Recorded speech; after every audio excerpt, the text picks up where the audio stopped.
Hi friends, welcome to daily UPSC Learning. This part is the analysis part of Swadeshi as well as from 1885 to 1909 as well as until 1917. हम लोग analysis करेंगे कि home rule movement के पहले तक क्या क्या चीजें हुई एंड मेंस में कैसे क्वेश्चन आ चुके ऑलरेडी एंड कैसे क्वेश्चन आने के चांसेस है.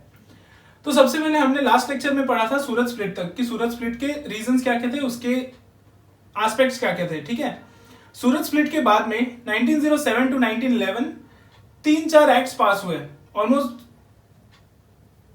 ठीक है, तीन एक्ट्स पास हुए जिसका नाम है seditious meetings act, Indian incitement to offenses to newspapers act and Indian press act. तो ये सारा in order to suppress anti government activity ये एक्ट्स इनैक्ट हुए. देन सिग्निफिकेंस इश्यूज क्या क्या थे कि सूरज स्प्लिट के बाद में स्वदेशी मूवमेंट तो रिप्रेस हो चुका था. It was leaderless, there was no effective party structure. तो लोगों को पता ही नहीं था क्या करना है इस वजह से, और लोगों के अंदर बहुत सारा नेशनलिज्म भरा हुआ था. That is there were a lot of built up of patriotism और nationalist feelings and people didn't know how to release it, and that is why revolutionary extremism phase 1 that emerged from 1907 to 1917. then after that अब leaders कहाँ गए थे.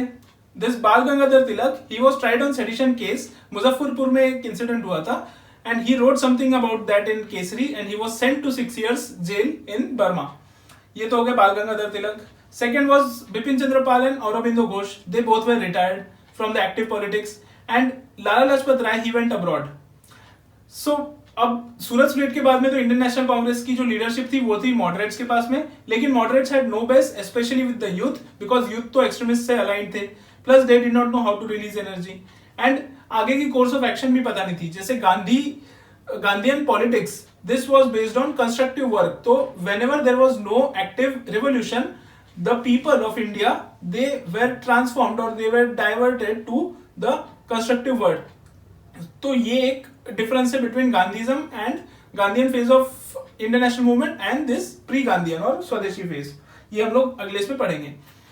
Then after that in 1911 partition तो annul हो गया था. क्योंकि revolutionary terrorism बहुत बढ़ गया था. तो in order to curb revolutionary terrorism partition was annul मतलब खत्म कर दिया गया पार्टीशन. लेकिन चार प्रोविंसेस बन गए उनके. चार प्रोविंसेस कौन से?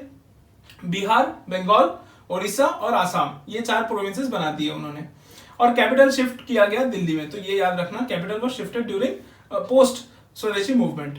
Then what was the significance? ये सिग्निफिकेंस एस्पेक्ट जो है स्वदेशी मूवमेंट का, it has come in mains. तो ये आप याद रखिएगा. इट वाज, ये मेंस के लिए इंपॉर्टेंट है, मतलब mains. So it was a leap forward in Indian national movement. Many ideologies were introduced, new forms of struggle were introduced, new sections of the population were introduced like student, women, workers, but there were no peasantry. ये PT pointer of 5-star point याद रखिएगा कि peasantry as well as lower caste, they were not present or they did not participate in the Swadeshi movement. So ये आप याद रखिए. Then after that, people or Swadeshi movement gave the people of India confidence, national dignity, honor. जो self reliance वाली बात हम करते हैं, आत्मशक्ति है ना. They gave them the way or path to direct action, new forms of struggle जो last lecture में हमने किया है. And ये याद रखिएगा कि all trends of Indian national movement was introduced और was evident in स्वदेशी movement. कैसे?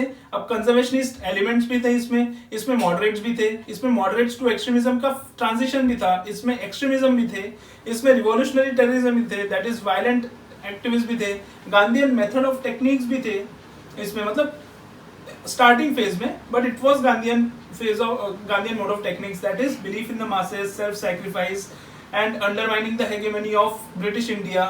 So ये सारी चीजें हुई. That is the significance of this Swadeshi movement as well as this phase of struggle. Then after that question कैसे आ सकते हैं? What was the character? दो क्वेश्चन आ सकते हैं. What was the character of moderates as well as extremists and what were the limitations of moderates as well as extremists? तो moderates and extremists वाले lecture में हमने ऑलरेडी ये सब cover कर लिया है. एज ए रिविजन हम लोग ये पढ़ेंगे कि अब इसमें भी मॉडरेट्स में डिफरेंस ये है कि old moderates were different and new moderates were different. New moderates मतलब कौन से? सुंदरानंद बैनर्जी की जो आइडियोलॉजीज थी वो चेंज हो गई. ओल्ड मॉडरेट्स मतलब फिरोज शाह मेहता टाइप जो did not believe in SSBN, that is Swaraj, Swadeshi, Boycott and National Education. But new moderates like Sundaranath Banerjee, they believed in boycott and Swadeshi. So young moderates जो थे, they were more radical than the old moderates. Then overall moderates were liberal, they believed in constitution, they believed in the British sense of justice. They were totally non-violent. ठीक है, इसमें कोई भी violence नहीं था present. There were democratic elements present in the Indian National Congress. They democratized Indian National Congress, although it was limited to the upper sections of the society or land holders or zamindars, but still it was democratic. Then they were progressive, they were secular, they supported Age of Consent Act. Age of Consent Act इसलिए आया था कि girl की जो as है वो 10 से 12 बढ़ाई जाए, तो they supported Age of Consent Act. And the base was urban, लेकिन issues pan Indian थे. They did not believe in masses, western educated थे, ये जर्नलिस्ट थे, एलिट थे, जमींदार थे, यूटिलिटेरियन चीज़ों पे बिलीव करते थे, दैट इज एफिशिएंसी बढ़ाना of the resources, optimum utilization of the resources, ये इनका नेचर था. और कैरेक्टर, दोनों का आंसर सेम आएगा. अब एक्सट्रीमिस्ट का कैरेक्टर क्या था कि they were more radical, they did not believe in constitutional methods, they believed in SSBN, Swaraj Swadeshi boycott and national education. They believed in sometimes non violent, मतलब मोस्टली ये नॉन वायलेंट ही थे, लेकिन they did not oppose or they did not support also revolutionary extremism, but they sympathized revolutionary extremist people, that is violent people. So ये difference था between moderates and extremists. Moderates were completely against of revolutionary extremism, but extremists supported indirectly, we can say. Their programs were secular, they were progressive. Then sometimes religious overtones आता था जो misinterpret हो जाता था, like for example festivals of Tilak and Hindu Muslim की जो issues थे वो. Then after that they opposed till Age of Consent Act. So ये याद रखिएगा कि तिलक, especially बाल गंगाधर तिलक, he opposed Age of Consent Act. ठीक है, क्यों? अब क्योंकि तिलक ये चाहते थे कि ये जो भी सोशल रिफॉर्म्स है ये हम लाएंगे, ठीक है, इंडियंस लाएंगे, लेकिन ब्रिटिश हमें ट्रांसफॉर्म ना करे, आप अपना देखिए. ऐसा इनका मोटिव था, इसलिए इन्होंने एज ऑफ कंसेंट एक्ट को अपोज किया. Then their base was also urban, but lower middle class और विलेजेस यहाँ पे भी इन्फेस्ट ये हो चुके थे, फिल्टर हो चुके थे. देन मासेस पे ये बिलीव करते थे, होम रूल में बिलीव करते थे, and their motive of patriotism was service to the nation और self sacrifice with respect to revolutionary extremism. So ये पार्ट हो गया nature and character of moderates and extremist. अब हम देखेंगे limitations of moderates and extremist. अब limitations क्या थे मॉडरेट्स के कि they could not keep pace with the events. मतलब जैसे जैसे ideology of the Indian national movement change होती गई, ये अपनी आइडियोलॉजी चेंज नहीं की है इन्होंने, ये अपनी आइडियोलॉजी स्टैटिक रखा इन्होंने, ठीक है.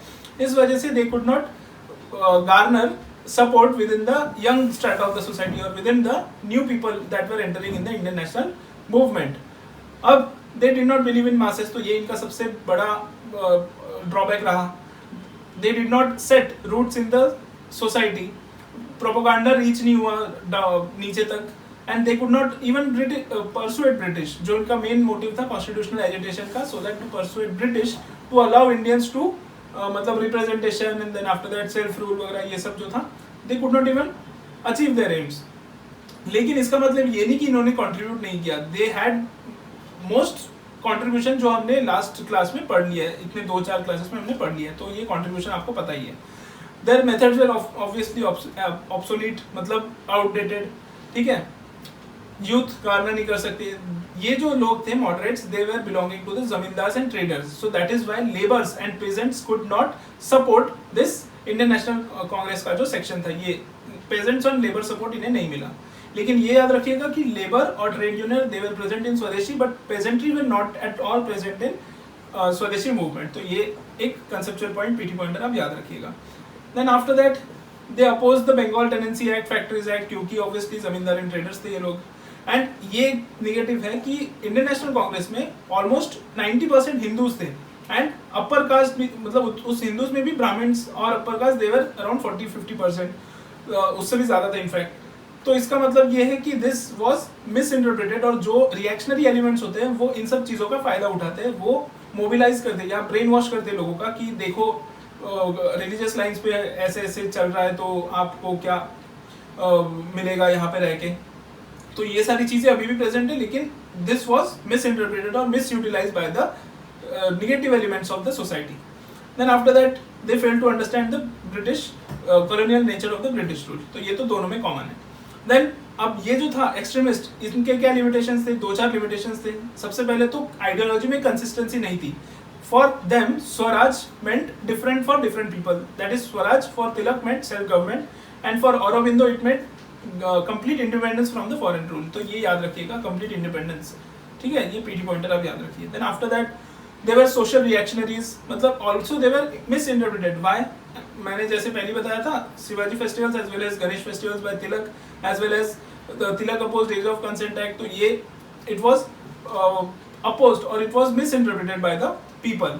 Then Bipin Chandra Pal and Aurobindo Ghosh talked about Hindu nation and Hindu interest, and that is why this alienated Muslims, and negative elements of the society could misutilize this position of extremists.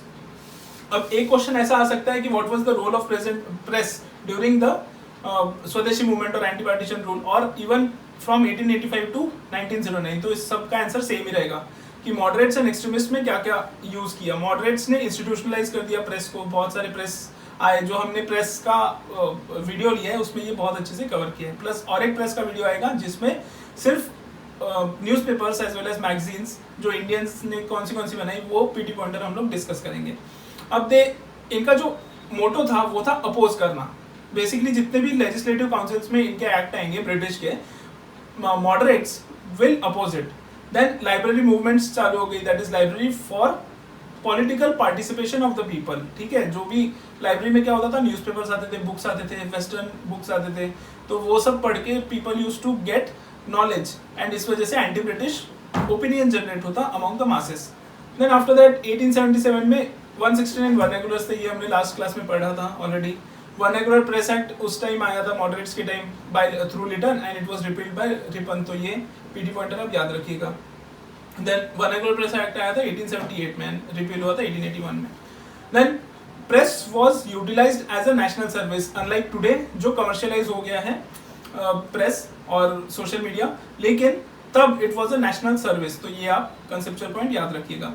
Then ये लोग क्या करते थे ना, clever strategy use करते थे कि British को गुस्सा भी नहीं दिलाना है लेकिन लोगों को मोबिलाइज भी करना है, तो they use to write distinctively so as to pass और so as to avoid this section 124A of IPC, that is Indian penal code, that is sedition. अब एक्सट्रीमिस्ट में भी ये ऑलमोस्ट सेम ही था सारा, बट इसमें क्या था ना, ये लोग ज्यादा विगरस प्रोपोगंडा करते थे to arouse hatred among the people and to reduce और to eliminate the hegemony of foreign rule within the minds of Indian people. Extremist wanted to remove the fear of British among the masses, तो ये आप याद रखिएगा। Then after that नए नए associations बने इनके टाइम, एंड नए न्यूज़पेपर्स आए, केसरी, महाराष्ट्र वगैरह ये सब, एंड कि हमने जो ऑलरेडी पढ़ लिया था कि this Bal Gangadhar Tilak he was sent to 6 years jail in Burma because of writing in Kesari. अब एक क्वेश्चन ये आ सकता है कि व्हाट वर द सिमिलैरिटीज और differences between Swadeshi and Gandhi जी।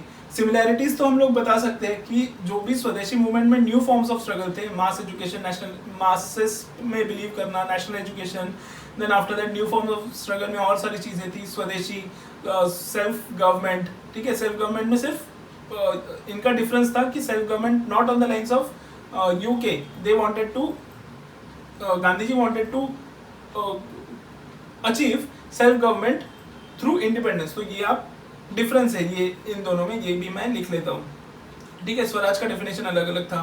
फिर उसके बाद में ये जो था दैट इज स्वदेशी वाज समटाइम्स वायलेंट, कि इन्होंने बोला था कि अगर बहुत ज्यादा एक्सेस हुआ एंड ब्रिटिश ने मारा तुमको तो sometimes violence was okay, but Gandhi ji was purely non violent.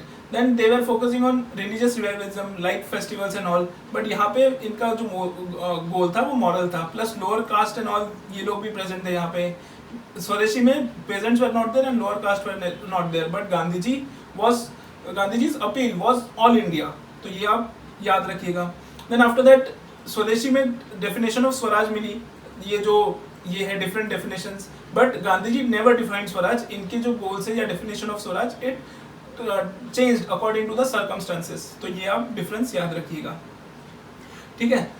So this was about this Gandhiji and स्वदेशी मूवमेंट की सिमिलैरिटीज एंड डिफरेंसेस। अब एक क्वेश्चन आ सकता है कि इम्पैक्ट क्या होगा, ठीक है, स्वदेशी मूवमेंट का, तो वो हमने ऑलरेडी कवर कर लिया है। आप लोग 5 पार्ट्स में इसे डिवाइड कर सकते हैं, that is economy, social, political, education and culture. Then और एक चीज आई कि इसके टाइम ड्यूरिंग 1907 टू 1911 ये तो था स्वदेशी वाला एस्पेक्ट। अब इसके साथ साथ वर्ल्ड सिनेरियो में बहुत सारी चीजें हो रही थी। दैट इज वर्ल्ड सिनेरियो में 1914 में वर्ल्ड वॉर 1 आया था एंड उसी टाइम पे revolutionary extremism was also active. So 1907 to 1917 revolutionary extremism भी थे, जिसका वीडियो हम ऑलरेडी कवर कर चुके हैं। ये आप फेज 1 में देख सकते हैं, रिवोल्यूशनरी एक्सट्रीमिज्म फेज 1। ठीक है, अब this period during revolutionary extremism as well as world war 1, this was a period of maturing of Indian nationalism. Why? Because many people responded the world war 1 according to their circumstances. And उसके बाद में जो गांधी जी आए या फिर उसके बाद में जो होम रूल मूवमेंट में जो मेथड्स यूज किए गए, टूल्स यूज किए गए, एंड उसके बाद में जो यंग पॉपुलेशन थी उन्हें पता चला कि nature of British rule and how to oppose it, वो कैसे इफेक्टिवली मैनेज करे। इसलिए this was a period of maturing of Indian nationalism. अब वर्ल्ड वॉर 1 के टाइम 4 रिस्पॉन्सेस आए from the different sections of the society. Moderates and extremist both supported, लेकिन अलग अलग रीजन से। मॉडरेट्स ने सपोर्ट किया British cause for world war 1 as a duty.